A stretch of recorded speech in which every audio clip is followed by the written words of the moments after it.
Apakah benar Pak Yusuf terduga teroris dari pembajakan pesawat? Seolah-olah saya yang membiayai pembajakan. Apakah karena saya Muslim? Begitu saya pulang, mendadak di depan rumah saya ada mikrolet. Tahu-tahu saya dikepung. Paling mengerikan waktu di dalam tahan, saya masih ingat tempat pembantaian itu. Dipuk, kemaluannya dijepit alat telepon yang engkol yang dulu yang diputar. Saya cuma pasrah Pak, nangis. Masuk Islam tuh orang tua nggak tahu dulu? Nggak tahu. Waktu saya di Hitan pun nggak tahu. Waktu disunat itu, saya berasa biusnya belum kena. Waduh, saya bilang. Nggak mempan. Dites dulu, disentil-sentil tuh. Berangkat ke Tanah Suci, rezeki anak soleh bos. Saya ke airport, diantarin sama Bu Adam Malik. Waktu itu masih istri Wapres. Iya. Saya udah bisa berangkat haji. Saya pikir saya kan baru Muslim, ngapain saya ikut puasa gitu. Yang saya kaget, lagi tidur dibangunin sama ibu saya. Sahur, mama udah masakin. Mama pakai penggorengan yang baru. Di situ saya kaget. Mama saya nungguin saya Pak. Saya ngantuk-ngantuk tuh. Saya coba sahur. Sekarang utang negara berapa Pak Yusuf? Kurang lebih 800 miliar. Bahkan saya sempat difitnah. Saya masih punya utang BLBI, ada 700 miliar. Terus kalau saya punya utang, seperak pun saya ganti 1 triliun. Pak, jadi ini apalagi sekarang ini kita bulan Ramadan. Pertanyaan saya gitu kan, pasti kalau ngomong Pak Yusuf selalu bilang katanya Chinese yang mualaf gitu kan. Iya. Udah pada tahu gitu kan. Katanya Pak Yusuf ini sekarang kaya raya yang bos jalan tol, triliunan rupiah, sampai negara aja punya utang. Dulu malah tinggalnya di Jamban katanya kan. Betul. Nah ya, nah ini Pak Yusuf, pertanyaan saya, mualaf itu dari umur 24 tahun. 24 tahun. Tapi jangan dipanggil mualaf lagi dong. Ya udah lama, udah lama. Tahun, udah lama. Udah 45 tahun.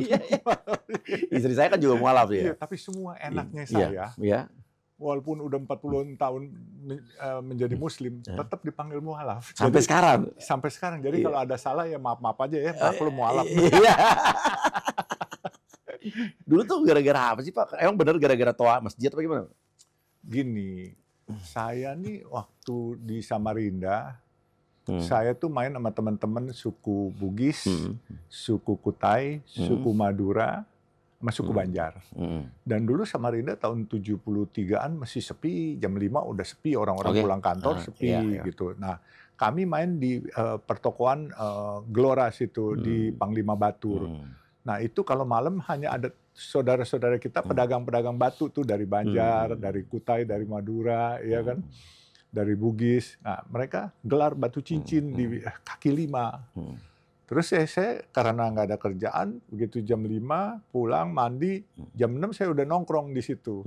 Bunuh waktu aja sampai jam 8, jam 9. Nah, kadang-kala pas jam 6 saya nongkrong di situ, pas azan maghrib mereka bilang, dulu saya dipanggil Alun, Lun, titip ya dagangannya katanya. Saya mau sholat dulu gitu. Ya akhirnya saya yang jagain lah, tapi sambil saya hobi kan lihat batu gitu. Lama-kelamaan saya interaksi begitu, mereka maghrib suruh saya jagain. Begitu Isya suruh saya jagain. Saya kepengen tahu apa sih sebenarnya. Ini kok disiplin banget ya orang Islam ini. Akhirnya terus saya di Jakarta saya ketemu teman-teman anak-anak ya remaja lah sama-sama. Kita mau olahraga setiap pagi di Monas gitu. Nah pagi saya jemput jam 4, tapi ibunya bilang, "Tar dulu, sholat subuh dulu baru boleh jalan," katanya. Ibunya bilang? Saya nunggulah, anak-anak teman-teman saya pada sholat subuh.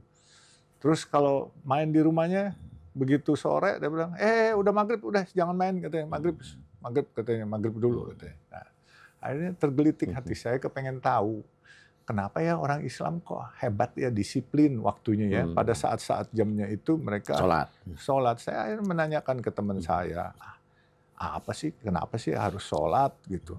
Sholat itu adalah bagian ucapan rasa syukur, berterima kasih kepada Tuhan Sang Pencipta katanya. Dengan secara garis besarnya dia ceritain. Terus juga mengingatkan kita dari perbuatan yang tidak baik supaya kita bisa menghindari itu. Saya setiap ini saya terngiang-ngiang kata-kata itu. Nah, lalu menggelitik saya mencari tahu.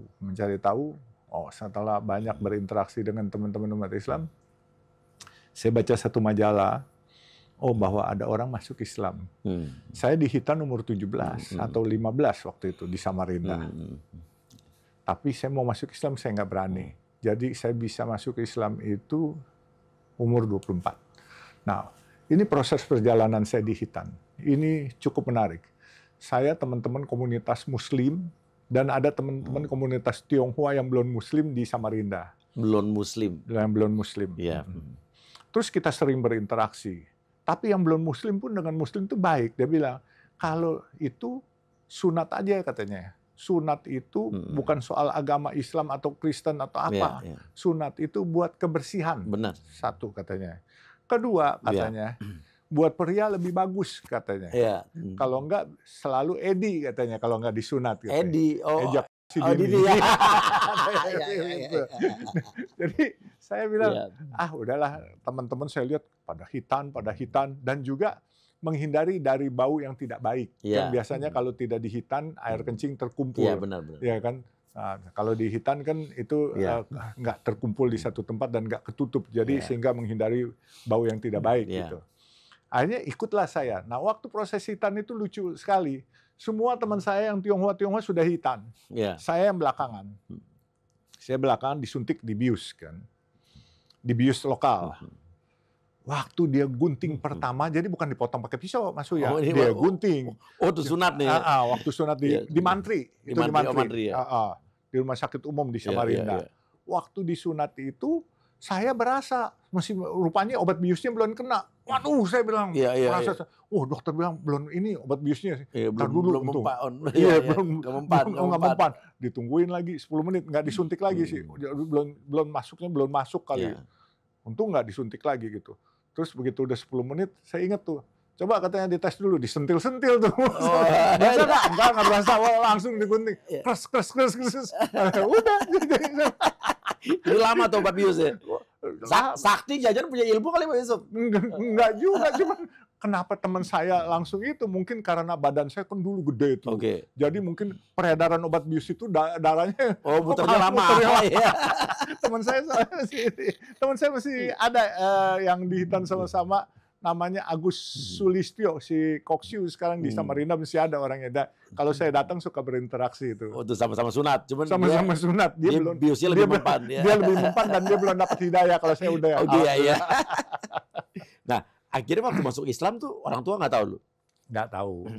Jadi waktu saya di Hitan pun nggak tahu, sampai orang tua saya curiga karena jalan saya kan ngengkang, dipikir saya kena itu jadi diem-diem tuh, sunat aja nggak tahu ya? Itu diem-diem.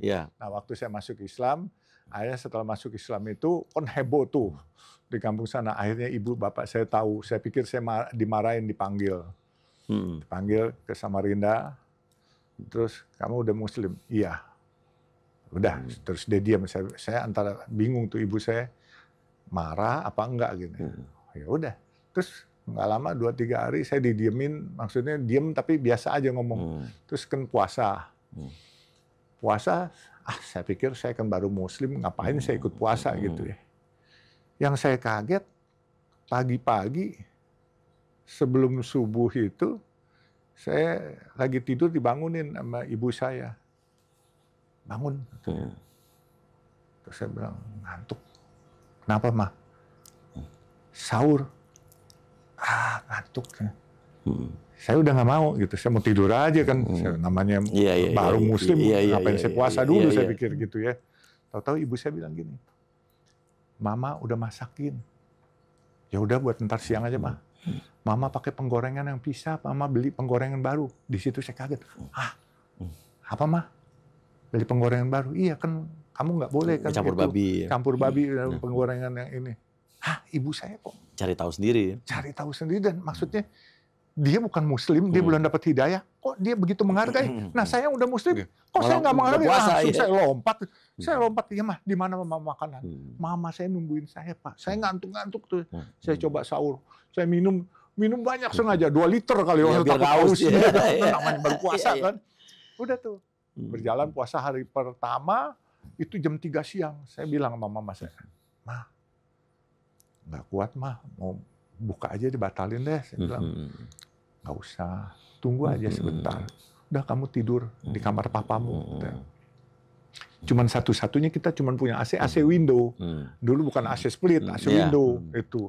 Jadi kamu tidur di situ, itu dingin di situ. Nanti maghrib Mama bangunin. ya deh gitu. Pasti kuat, kata mama saya. Mama saya malah yang mensupport, kasih kuat, pasti kuat, dia bilang. Akhirnya tertidurlah saya. Benar-benar maghrib dibangunin. Udah Buka. beduk, katanya Iya. buka tuh mama udah beliin kolak, Iya. katanya. Belinya kolak di pasar pagi di Samarinda itu, kolak. Terus, ya udah mah. Akhirnya dapat tuh 1 hari saya. Saya bilang, alhamdulillah juga ya. Nembus Bisa nembus ya, walaupun pakai tidur gitu ya. Saya bilang, terus saya di situ berenung, waduh, mama saya dukung saya ternyata. Kok saya masuk Islamnya mau main-main, harus bener-bener. Nah udah, akhirnya 1 hari setelah masuk Islam tuh, mungkin nggak sampai setahun,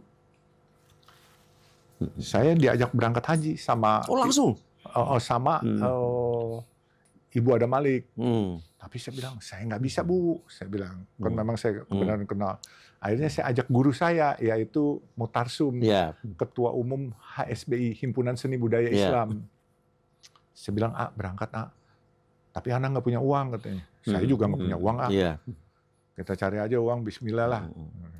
Akhirnya saya ngadep ayah saya coba. Ayah saya kan dosen tuh. Saya bilang, dengan antara ragu dia marah nggak saya masuk Islam, mau naik haji, udah masuk Islam aja kayaknya dia marah, apalagi mau berangkat haji. Saya bilang cobalah, saya ngomong sore-sore itu menjelang maghrib, saya ke ruangan dia, Pak, saya mau minta izin Pak. Kenapa? Saya mau pergi kemana? Timur Tengah. Hah? Ngapain? Cari kerja situ? Enggak, Pak. Mau berangkat haji.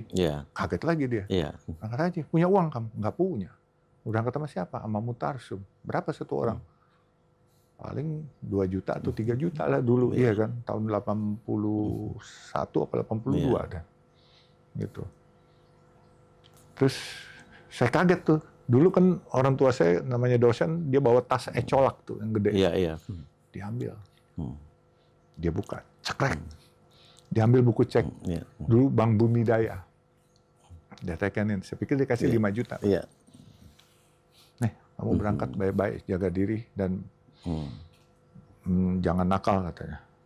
Begitu semua, Pak, nggak salah ini. Berapa tuh? 25 juta. 25 juta? Saya bilang, ini kebanyakan Pak. Nggak apa-apa, yang penting kamu berangkat, di sana kalau perlu apa-apa kamu beli, ya. Nanti pulang menjadi muslim yang baik. Saya tuh gitu, saya diem. Saya bilang, bapak saya dukung saya banget. Sampai saya pelokin bapak saya waktu itu saya nangis, Pak. Maaf ya Pak, kalau saya berbeda keyakinan sama Papa. Enggak, pilihan kamu udah yang terbaik. Kalau memang kamu ini jalankan yang baik. Wah, saya kaget Pak. Saya tadinya berpikir bapak saya tuh galak banget Pak. Mana mungkin dia restuin saya berbeda ini. Tapi ternyata dia dosen sehingga dia moderat gitu ya. Jadi makanya saya, ya udah, saya berangkat. Saya ke Tanah Suci waktu itu. Yang punya catering dulu adalah Haja Nisma, itu juga artis tuh, zaman Bala tuh, zaman Bing Slamet, Mutarsum, Makwo, Makwo sama Amina Cendrakasih, itu geng-gengnya mereka semua. Jadi dilayanilah sama mereka semua di sana. Jadi saya boleh bilang ONA biasa, tapi dilayani kayak VIP, karena kenal sama yang punya catering. Terus berangkatnya sama Menteri Agama. Di situ rombongan Menteri Agama, karena saya sama Bu Adam Malik baik, waktu berangkat ke Tanah Suci, rezeki anak soleh bos, di airport, saya ke airport, diantarin sama Bu Adam Malik, waktu itu masih istri Wapres. Iya, pada saat itu. Akhirnya berangkatlah ke Tanah Suci, jadilah saya haji. Makanya saya bilang, wah luar biasa. Baru setahun tuh betul ya? Baru setahun, saya udah bisa berangkat haji, dan haji akbar lagi dapatnya. Itu luar biasa, makanya kalau Tuhan udah mau kasih rezeki, mau kasih musibah, anytime kita nggak bisa tolak bos, ya kan? Dia mau kasih rezeki, kita juga nggak bisa bilang jangan Tuhan, udah rezeki datang. Dia mau kasih musibah juga nggak bisa bilang jangan. Makanya ya udahlah, ngalir aja itu. Jalanin aja. Jalanin aja. Nah, artinya Pak Yusuf juga anak seorang dosen, Pak. Sekarang Pak Yusuf ini kalau dibilang konglomerat banget, Pak. Jalan tol, ya kan? Terus sampai negara aja punya, sekarang utang negara berapa Pak Yusuf? 800 kira-kira lebih 800 miliar. Belum dibayar tuh sekarang? Hilalnya aja belum kelihatan, bayar boro-boro. Nanyain saya aja utangnya bagaimana, didiskusikan udah enggak. Udah enggak tuh? Udah enggak, padahal dulu udah ada agreement, kopnya. Apa dulu? Terakhir apa agreement terakhir? Waktu 16 ya kalau nggak salah, saya dipanggil di Kementerian Keuangan. Waktu itu utang sudah 400 miliar. Oke. Karena itu ada denda, bukan bunga loh, denda. Denda. Keputusan Mahkamah Agung, denda 2%. Oh, ada keputusan Mahkamah Agung MA ya. Inkrah. Kalau nggak dibayar, setiap bulan denda 2%. Sehingga utang yang tadinya deposito saya yang waktu itu tidak bisa cair, kurang lebih 78 miliar, jadi 400 miliar sudah. Karena sudah 20-an tahun ya. Lalu 400 miliar, kemudian saya diundang ke Kementerian Keuangan. Waktu itu Kepala Biro Hukum Kementerian Keuangan yang bicara sama saya mewakili Menteri Keuangan. Dia dapat mandat. Dia bilang, negara lagi susah. Jangan dong 400 miliar. Tawar-tawar boleh nggak? Saya bilang, boleh Pak Indra Surya. Tawar, saya kasih diskon 50%. Oh, udah enak tuh. Oh iya dong. Jadi 200 diskon 50% miliar. ya. Dia bilang, nggak bisa, Bang Yusuf. Dia manggil saya Bang Yusuf. Bang Yusuf nggak bisa. Harus kurang lagi, baru kita bisa bayar. Saya bilang, Mas Indra minta berapa sih? Akhirnya dia bilang, minta 179. Jadi mesti di bawah 50% udah. Saya bilang, ya udahlah Mas Indra, kalau buat negara, jangankan duit, nyawa pun saya berikan. Saya bilang, udah teken lah. Tanda tangan. Iya, 179 miliar. Waktu itu menterinya Bambang Brojonegoro. Saya bilang, kapan bayarnya? 2 minggu. Oke, saya teken. Kalau 2 minggu kan saya teken. Ya kan? Begitu saya teken, nggak ada pembayaran. Tahu-tahu menteri ganti. Menteri baru. Saya kirimin surat sebulan kemudian. Ini kok nggak dibayar. Kalau nggak dibayar, saya batalkan perjanjian kita yang kita kasih diskon, kita batalin. Kembali ke keputusan Mahkamah Agung. Nggak dikasih 2 kali, 3 kali, sampai setahun tuh, yang ketiga kali saya masukin, batal. Jadi ya berkembang sampai sekarang 800 miliar kira-kira. Nah, sama Menteri Keuangan terakhir, siapa yang udah ngomong? Saya sudah bicara dengan Ibu Sri Mulyani 2 kali, bahkan saya bicara.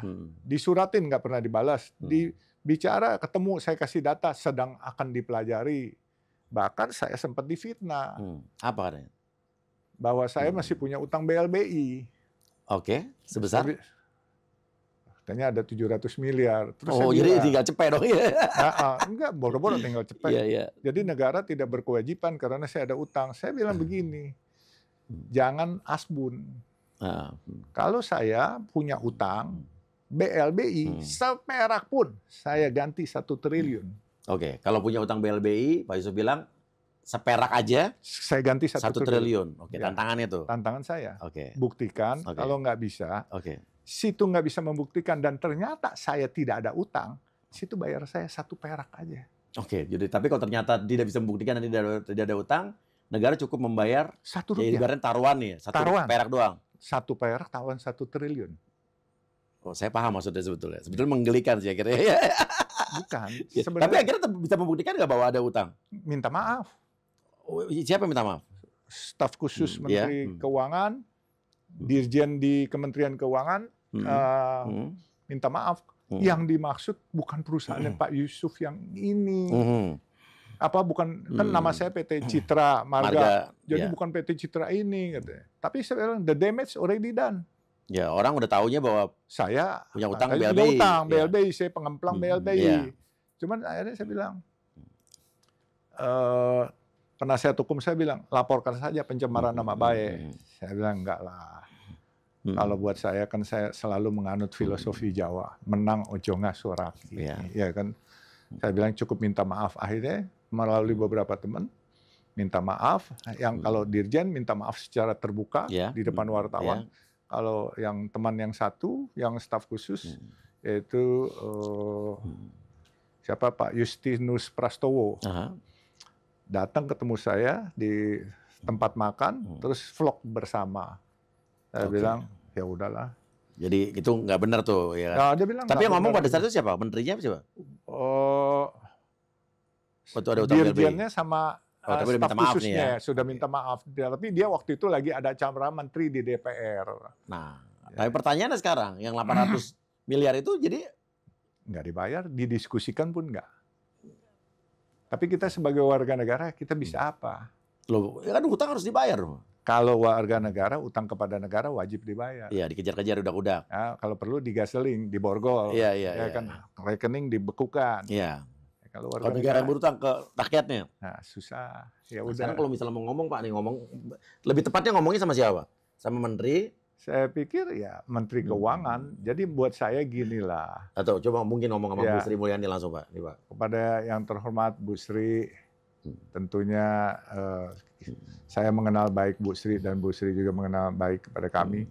Kami memahami keadaan kondisi mungkin keuangan negara. Tetapi mungkinkah kalau memang hutang-hutang negara kepada saya di-offset saja dengan pembayaran pajak kami. Kami 1 tahun membayar pajak kurang lebih 600-700 miliar. Jadi kalau itu bisa di-offset mungkin dibagi 1 tahun atau 2 tahun bisa selesai. Saya pikir dengan kemurahan hati Bu Sri Mulyani bisa membantu kami, tentunya sangat meringankan sehingga kami dapat terus membangun negeri dengan kemampuan yang kami ada. Apalagi Bapak Presiden mengatakan bahwa swasta akan diberi peran lebih besar dalam bidang infrastruktur. Nah, tentunya sebagai wajib pajak yang baik dan juga sebagai warga negara yang selalu melaksanakan pembayaran pajaknya, kami mohon kiranya bisa dibantu pembayaran hutang negara kepada kami yang sudah diputuskan inkrah dan sudah diputuskan dengan perdamaian dari Kementerian Keuangan kepada kami. Itu aja yang saya harapkan. Tapi oke sih ya, tawarannya adalah coba di-offset dengan pembayaran pajak yang mungkin dibagi 2 termin 2 tahun kali ya. Boleh 2 termin, 3 termin. Setahun bayar pajak sampai 600-700 miliar? Yes. Kita cukup banyak bayar pajak kepada negara. Jadi, artinya kalau jadi 2 termin 400-400 langsung dihitung mau lah ya. 3 termin juga boleh. Yang penting ada kepastian hukum buat kami. Kami nggak melawan kok. Kami juga nggak teriak-teriak. Kami nggak nuntut sama negara. Udahlah, negara cukup banyak membesarkan kami, tapi kami tentunya wajar meminta hak kami loh, gitu. Kami udah sempat difitnah loh, tapi ya sudah. Tapi kami cuma minta ya udahlah, carikan jalan keluar yang baik lah buat kami. Itu waktu buat jalan tol yang mana sih Pak? Segitu Pak? Enggak, ini bukan buat jalan tol, itu duit di deposito. Oh, maksudnya. oke. Waktu itu ada krisis 98. Iya. Disangka bahwa pemilik bank yang jatuh, yang kolaps dengan pemilik Citra Marga itu sama. Kami uji di pengadilan. Dari pengadilan negeri kami menang, pengadilan tinggi sampai kami menang, sampai PK loh. Ya. Kami menang. Jadi dari kasasi PK 1, PK 2 kami menang, sudah inkrah. Bahkan Kementerian Keuangan sudah manggil kami. Ngajak berdamai. Berarti kan sudah diakui kemenangan kami. Itu udah ada Kementerian Keuangan bersama kami. Tapi ya sudahlah. Mudah-mudahan lah. Siapa tahu ada hilal nih bulan Ramadan. Ada hilal bulan Ramadan kita kelihatan. Jangan lupa lah komisi loh. Oh iya dong, tenang aja. Kita pakai baru untuk kegiatan yang bermanfaat. Bercanda, Pak. Komisinya kita buat makan. Iya, Makan benar. sama anak-anak yatim semua. Makan lontong cap gome. Pak. Mesti ingat aja. Nah, tapi ini ada satu pertanyaan pertama soal saham CMNP. Coba nanti belakangan. Tapi yang saya tahu, kalau Astra itu kan perusahaan besar Pak ya. Ya, Pak William Suryajaya. Ya. Tapi benar nggak sih Pak Yusuf dulu justru orang yang pernah memberikan pinjaman atau hutang kepada Pak William, bos gede Astra ini, itu gimana cerita sih Pak? Alhamdulillah sebenarnya. Jadi uangnya pun bukan uang saya sendiri sebenarnya. Jadi hari itu Om William lagi kesulitan karena Bank Sumanya kolaps. Jadi Om William membutuhkan dana, kemudian saya dipanggil, akhirnya saya coba kumpulkan teman-teman, diantaranya ada pengusaha, ada pejabat-pejabat yang punya uang yang dititipkan kepada saya bilang, mau nggak kita biayain Astra? Saham Astranya ada kurang lebih 25% lah waktu itu. Kamu jamin, Sup? Saya jamin. Nah, akhirnya dikasih pinjam. Hari itu kalau nggak salah tahun 91 atau 92, kami kasih pinjaman waktu itu 200 sampai 300 miliar. Itu cukup besar karena dolar mungkin cuma 1.500 hari itu. Jadi akhirnya kami pegang saham itu. Nah, waktu saya sudah pegang saham itu, mendadak Oka Mas Agung dengan pemilik PenIN Pak Mumin Ali. Itu nelpon saya. Sup, saham Om William ada di kamu. Iya, saya bilang. Si Oka yang nelpon saya. Nih gua sama Pak Mumin mau ambil nih barang katanya. Oh boleh Kak, bayar aja utangnya. Dia bilang gitu. Senilai yang apa yang dibayar pertama. Dia bilang bayar aja gitu. Oh iya dah, malah saya masih bercanda. ini ada perbuatan yang tidak fair. Saham saya tadinya nggak dikasih. Begitu duit udah diterima, dipegang sama notarisnya. Saya masih ingat notarisnya Susana Jakaria, tinggal deket Jalan Wijaya itu kantornya. Saya marahin dia. Saya punya uang sudah masuk dan notaris harus berdiri di tengah. Uang saya masuk, saham saya harus ambil. Tarik dong. Iya, dia nggak kasih. Akhirnya sampai 2-3 minggu baru dikasih, di-deliver kepada saya. Saya bilang saham ada. Di mana? Ditanya sama Oka. Ada di BRI, saya bilang. Waktu itu Pak Kamardi Arif dirutnya. Akhirnya ya dibawa saya meeting, waktu itu ada Pak Edwin Suryajaya dengan Pak Nelu. Pak Nelu masih Direktur Kredit BDN. Itu di BDN. Saya bilang Bapak transfer ke BRI, barangnya Bapak ambil di BRI, saya titip kepada di brankas BRI situ. Kalau Bapak nggak percaya, Bapak silakan kontak dengan Dirut BRI, Pak Kamardi Arif. Saya lapor Pak Kamardi, Pak ini barang ada di brankas Bapak, di kantor bawah, kantor cabang khusus. Kalau duit sudah masuk, mohon kasih Pak. Jadi Bapak sebagai yang penengahnya. Gitu. Akhirnya kontak-kontak kan, nah duit dibayar ya, saham dipulangin. Padahal saya sempat ngancam sama si Oka Mas Agung. Kak, kalau nggak dibalikin, nih saham gue pegangin. Gue buat wallpaper di rumah, biarin aja, gue liatin aja. Saya bilang gitu. Tapi kalau saya pegang... Nah sekarang 25% berarti kan? 25%. Nah sekarang berapa nilai 25%? $500 miliar ini Astra. 500 miliar dolar, iya. Kalau 25% tuh berarti 125 miliar dolar. Berapa tuh, berapa T tuh? 125.000 T loh. Ya, kalau saat itu tetap dipegang ya kan? Iya, makanya kaya banget. Pak Yusuf udah nggak mau kenal saya lagi. Siapa bilang? Jangan-jangan karena kebanyakan duit, umurnya diambil sama Allah. Oh iya. Karena duitnya nggak banyak, Allah kasih hidup ya.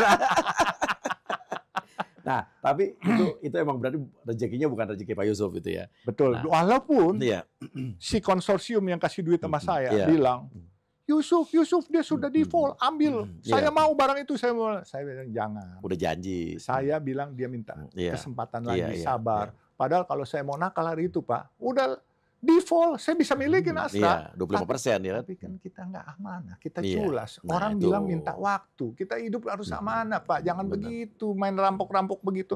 Orang nggak bisa bayar telat sehari terus kita kejem. Nanti Allah nggak suka yang gitu-gituan bos. Sekarang rampok banyak Pak di sekitar kita Pak. Yang bukan barangnya aja dia rampok, apalagi barang dia. Nah tapi kan biar gimana pun sekarang rezekinya Pak Yusuf adalah pengusaha jalan tol. CMNP, Citra Marga Nusa Pala Persada. Nah ini sebulan ini saya perhatiin sahamnya naiknya bisa drastis gitu, gimana sih Pak? Ya rezeki anak soleh bos, rezeki anak soleh. Kalau dia bisa naik kan market yang menentukan kan. Iya itu nggak bilang-bilang Bapak Yusuf gitu kan, sebagai teman kan tahu gitu kan. Ya memang sih banyak beberapa investor yang kepengen masuk lah di tempat kita. Nah investor yang pengen masuk. Iya. Ini bener nggak Pak? Ini dugaan saya Pak, dengar-dengar isu apakah Salim Group? Iya, gimana ya? Salim itu soalnya kemarin sampai ada pergantian komisaris nih, sampai anak Pak Yusuf, terus istrinya Denny Sumargo juga kan diganti kemarin nih. Iya, memang. Jadi memang ya memang banyak beberapa pihak berminat lah. Iya kan, kalau Salim saya punya sahabat baik dan kita sudah kenal lama. Ya kan, bahkan beliau juga mentor saya. Cuman yang pasti saya bisa katakan kita sedang bicara dengan investor, tapi strategic investor yang saya bisa kasih clue mungkin siapa nih? Ya emang harus sekarang ya kita kasih tahu ya. Salim Group bukan apa? Bukan. Gini nih, saya nggak bisa bilang bukan atau iya, tapi saya bilang yang akan masuk kepada kita Utsman bin Affan-nya Indonesia. Utsman bin Affan Indonesia. Ya. Berarti benar-benar dekat dengan Nabi nih. Ya, sahabat Nabi yang kaya raya, yang sangat bermanfaat buat orang banyak, kegiatan sosialnya juga luar biasa. Oke, orang di Indonesia. Jabarkan aja sendiri. Sangat kaya raya, sangat bermanfaat buat Indonesia. Itu kata kuncinya ya? Ya, Utsman bin Affan. Utsman bin Affan-nya Indonesia. Oke. Ya, kalau kalian kira-kira tahu siapakah Utsman bin Affan-nya Indonesia yang bakal bergabung dengan CMNP, ya? Coba kasih komen. Saya masih menduga-duga soalnya. Saya diajak nggak Pak? Boleh dong, kenapa enggak? Oke. Ini semua pihak bergabung beramai-ramai karena pemerintah sudah memberikan swasta kesempatan untuk di infrastruktur. Betul. Bapak baca kan pidatonya Pak Prabowo di Kadin. Iya. Oh, Pak Prabowo hebat dan instingnya luar biasa. Negara sementara tunda dulu, kasih swasta peran yang lebih besar. Iya. Jadi negara itu hanya regulator. Iya. Ya kan? Biar yang mengembangkan ini swasta. Jadi yang buat aturan ya kan jangan negara. Negara itu adalah agent of development. Jadi misalnya kalau ada daerah terpencil, swasta belum mau, negara bangun. Negara maju. Negara bangun, jual ke swasta. Jual, ya. Biar swasta lebih profesional. Iya, swasta profesional. Kemudian negara dapat duitnya lagi, bangun lagi. Jadi benar, Pak Prabowo benar, cerdas itu. Jadi negara supaya dananya bisa dimanfaatkan yang baik, lebih maksimal, jadi dikasih swasta. Dan swasta ini satu, lebih efisien yang pasti. Ya pasti. Iya kan? Ya makamnya nggak banyak ya Pak ya. Saya nggak tahu lah. Tapi yang pasti dari biaya operasional, ONM-nya, Operational and Management-nya, kita bisa mungkin di bawah yang perusahaan-perusahaan lain bisa separuhnya kali. Jadi kalau mereka biaya operasionalnya misalnya 100 perak, kita bisa 75 atau 50 perak. Itu. Jadi sangat efisien.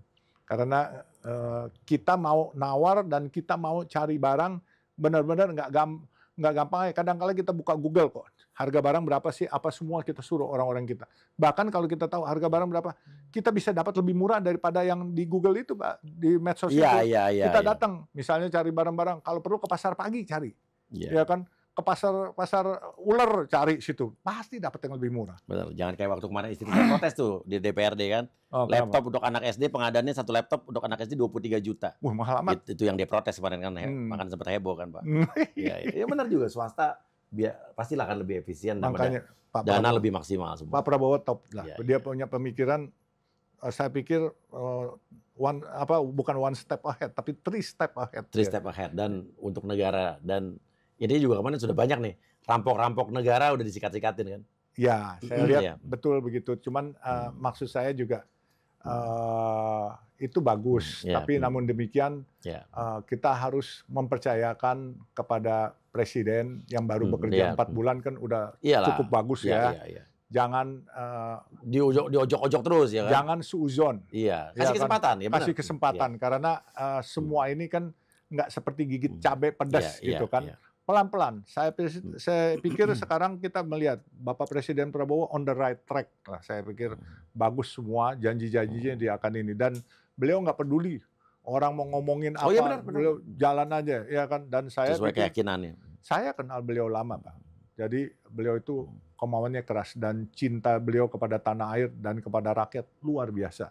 Itu dari tahun 90-an saya kenal beliau sebagai Danjen Kopassus sampai terakhir ketemu pas peresmian silaturahim, luar biasa. Dan beliau mesti mengenal sahabatnya, dan beliau malah bilang, ini saya kenal baik, dan saya kan beliau lebih tua dari saya. Biasa saya salim sama beliau. Ini kali beliau jadi presiden saya salim, beliau nggak mau. Saya respect banget. Kalau dulu beliau masih Danjen Kopassus, beliau masih mau. Begitu jadi presiden malah beliau lebih humble, lebih itu. Jadi saya respect. Yang saya cinta dari Pak Prabowo. Ini makanya saya pakai baju Pak Prabowo. Mirip itu. Jadi kita doakan aja Pak Prabowo sehat, panjang umur, berkah sehingga bisa memimpin negeri ini terus gitu. Siap, kan. Supaya negaranya sejahtera, makmur, rakyatnya juga senang semuanya. Betul. Dan ini yang saya suka Pak Yusuf. Ya, orang kaya tapi suka beramal. Luar biasa. Tetap jadi sahabat saya, tetap jadi saudara saya, Pak. Pasti dong. Saya sama Mas Uya ini udah kayak keluarga, sebab hal-hal kecil yang saya nggak mampu, Mas Uya membantu saya menjadi besar. Ini, amin, kan? Sama-sama Pak. Terima kasih Mas Uya. Terima kasih Pak Yusuf, terima kasih. Dan silakan komen inspirasi apa saja yang kalian dapat dari obrolan kita hari ini. Terima kasih. Wassalamualaikum warahmatullahi wabarakatuh. Waalaikumsalam warahmatullahi wabarakatuh.